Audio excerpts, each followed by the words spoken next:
Selamat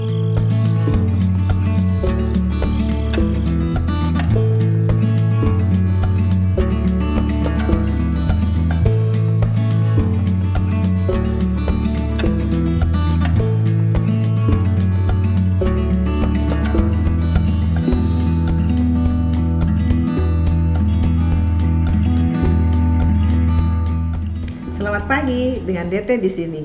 Kali ini kita akan membahas tentang jeli melihat peluang dengan memanfaatkan dan memaksimalkan bahan dasar yang sudah disediakan oleh alam.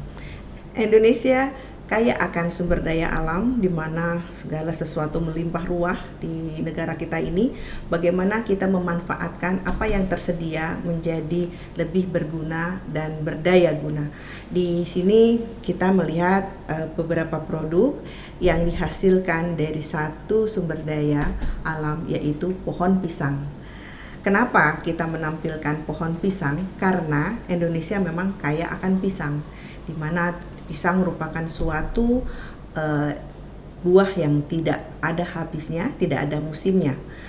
Jeli melihat peluang, kenapa? Karena selalu apabila kita mau mengirim barang untuk ekspor, ada dua kendala. Kendalanya adalah kontinuitas salah satunya.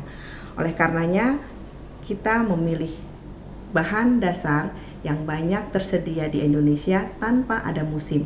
Oleh karenanya kita melihat bahwa peluang ada pada pisang.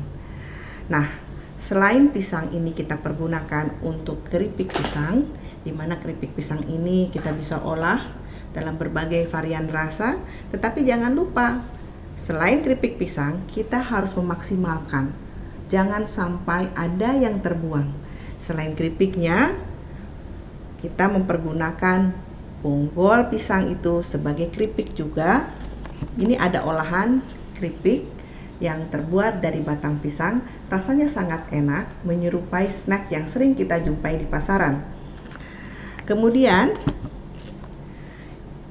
karena pembuatannya sangat ringkih sehingga menimbulkan banyak sekali sisa, kita tidak bisa membiarkan itu menjadi barang yang tidak berguna. Kita campur dengan biji cabai, bubuk cabai, dan akhirnya kita mempunyai ini. Kita tahu ada abon cabai yang sudah banyak beredar di pasaran, tetapi ini adalah abon cabai yang di dalamnya ada unsur-unsur serat dari sisa hasil produksi batang pisang yang dibikin keripik.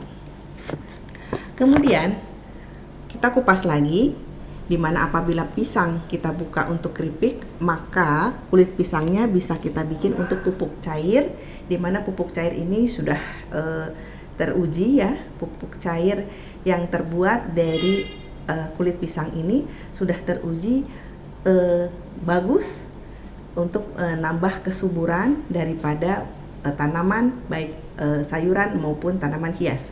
Ini pun jeli melihat peluang. Kenapa? Karena di tengah pandemi ini banyak sekali masyarakat yang tergila-gila dengan tanaman, ya.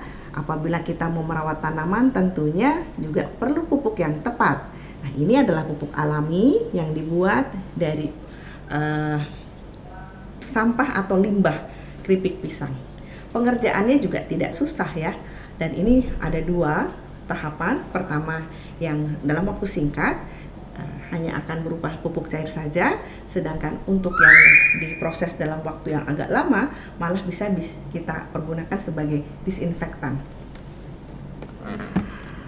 Itu adalah pemanfaatan dari satu produk yang bisa kita habiskan sehingga membuat suatu produk itu mempunyai nilai zero waste, artinya tidak ada sampah yang terbuang.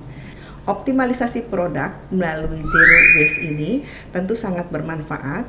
Pertama, karena berarti kita sudah menciptakan begitu banyak produk yang tentunya memiliki nilai ekonomis yang tinggi, dan juga yang terpenting adalah kita memuliakan bumi, di mana bumi itu telah memberikan banyak manfaat bagi kita.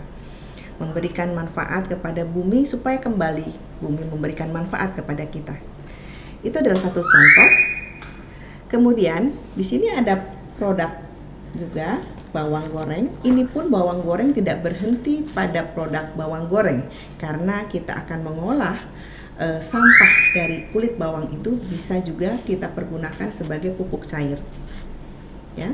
Dan di sini juga ada kopi. Kopi kita bisa pergunakan sebagai minuman tentunya. Ada 2 macam. Nah, apabila kopi itu sudah terbuka dan agak kurang bagus lagi aromanya, maka kita bisa pergunakan untuk pengharum ruangan, tentunya dicampur dengan esen-esen pewangi. Kemudian kita juga bisa mempergunakan kopi tersebut untuk kosmetik, baik itu scrub ya atau sabun.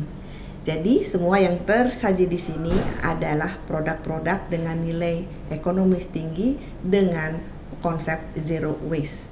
Dan yang lebih membanggakan lagi adalah semua produk ini tergabung dalam satu brand yang sekarang kita dikenal dengan One Brand atau merek kolektif. Merek kolektif juga merupakan suatu peluang dan tantangan yang kita ambil sebagai suatu kesempatan bagi para UMKM agar bisa menjawab tantangan, yaitu kuota dan kontinuitas. Banyak sekali kelemahan daripada UMKM untuk menjaga kontinuitas produksinya dan juga kuota daripada produknya.